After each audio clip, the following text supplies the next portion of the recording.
cabdi cumar cabdi abo maxamed xasan aadan antoniya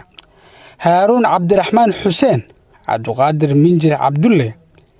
iyo ibraahim faarax maxamuud ayaa loo haystaa inay weerar ku qaadeen bar ay ku sugnaayeen ciidamada booliiska beled xaawe kadib markii haaruun oo saarnaan bajaaj ay ku amreen booliiska inuu ka dego maadaama goobta ay ka jirtay isku soo bax dadweyne bannaanbax laakiin haaruun oo ka madax adeegay tilmaamaha booliiska ayaa la yimid 4 eedeysane ee kale waxa ayna weerar ku qaadeen barta booliiska oo aan ka fogeyn saldhigga booliiska beled xaawe weerarkii ay 5 eedeysane qaadeen waxaa ku nafwaayay Allah u naxariistay Saciid Cali Mursal halka uu ku dhaawacmay Maxamed Cabdi Aadan oo ay ka wada tirsanayeen saldhigga booliiska degmada beled xaawe 7 bishan aynu ku jirno eedeysanayaasha ayaa gabi ahaanba dafiray eedda la xiriirta weerarkii ay ku qaadeen booliiska balse bedelkeeda arrintaas xafiiska xeer ilaalinta ayaa fadhiga maxkamadda la yimid 8 markhaati oo isugu jira shacab nabad sugid iyo booliiskii kale ee ka badbaaday weerarkaasi dhammaantood waxaa loo dhaarinayaa ka jawaabidda ogaalkooda inaad run sheegayso oo been sheegin ma kugu wallahi kitabka waa igu magaca Allah waaye ma kugu wallahi waa igu wallahi ma kugu billahi ma kugu tallahi kadal labo tilaabo deg dhinacyada dacwadda ayaa si siman su'aalo u weydiiyay markhaatiyaashii maxkamadda la hor keenay aqli galahayn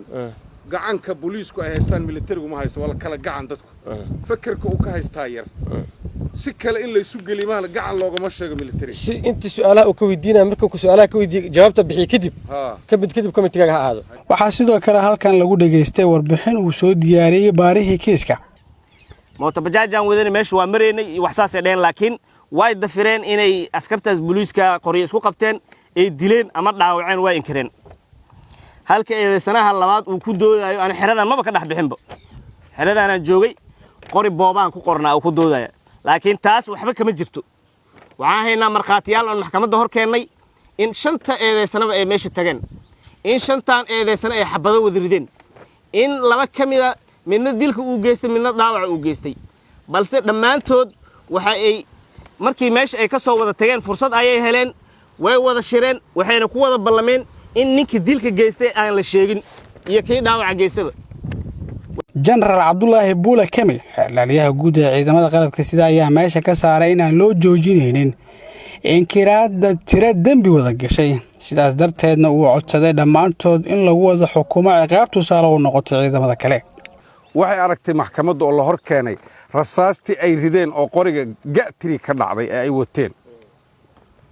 maxkamaddu waxay aragtay cadaymihii ayaga laftirkooda laga qoray oo ay isburinaya iyagoo mawduuca kaliya oo ay isku raacsan ah inay isdifaacaan ma arag ma urin ma yiraahdaan sidaa darteed maxkamadda sharafka leh waxaan weydiisanayaa in dhammaantood lagu xukumo ciqaabta u qalanta oo ah dil toogasha oo ah qisaastii laba marxuumkii dhintay iyo kan dhaawaca si ciidanka intiisa kale ay ugu tusaale qaataan in iskeersa qof loo dilo aan lagu badbaadayn oo qof walba sharciga la marsiinayo maxkamaddu waa mahadsan qareenka eedeysanayaasha garyaqaan Ismaaciil Xalana ayaa maxkamadda weydiistay in la saaro magta marxuumka iyo daaweynta dhibanaha ciidamada qalabka sida gaar ahaan taliska xoogga dalka la helo qofkii wax dilay oo maxay hebel wuxuu dilay hebel wuxuu ku dilay aaladda noocaas iyo noocaas intiba maxdarka lama keenin miiska maxkamadda ma saarna marka saas daraadeed mudane gudoomiye garsooryaal waxaa codsanaya in eedeysanayaasha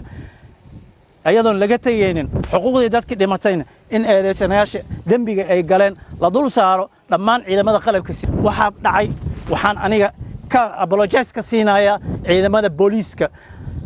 booliiska apologize aan ka siinaya ciidamada xoogga dalkana waxaan leeyahay arintaasi hal xalliyo si xal ah loogu gaaro meeshaasina waxay noqonaysaa 444 oo safeen ah mudane gudoomiye maxkamadda sharafta leh waa mahadsantahay fadhiga waxaa ka soo qayb galay dhammaan noocyada ciidamada ee ku sugan gobolka sida booliiska nabad sugidda iyo militariga iyo saraakiisha hoggaanka u hayso fadhiga maxkamadeed ayaa ka dhacay mid ka mid ah xarumaha ciidamada qalabka sida ee ku yaala bannaanka magaalada beled xaawo gaashaanle sare xasan cali nuur shuute gudoomiyaha maxkamadda darajada koowaad ee ciidamada qalabka sida ayaa soo xiray fadhiga maxkamadda saacado badan kadib dhageysiga garmaqalka lidka ku ahaa eedeysanayaasha kale ah cabdi cumar cabdi hurdaaye maxamed xasan aadan antoniyo haaruun cabdiraxmaan xuseen cabdiqadar minjir cabdulle qalbi dhagax iyo ibraahim faarax maxamuud intaas ayuu ku egyahay maxkamadda ayaana go'aan ka soo saaraysa wabillahi tawfiiq cabdiqaadir ciise warbaahinta qaranka baadxaw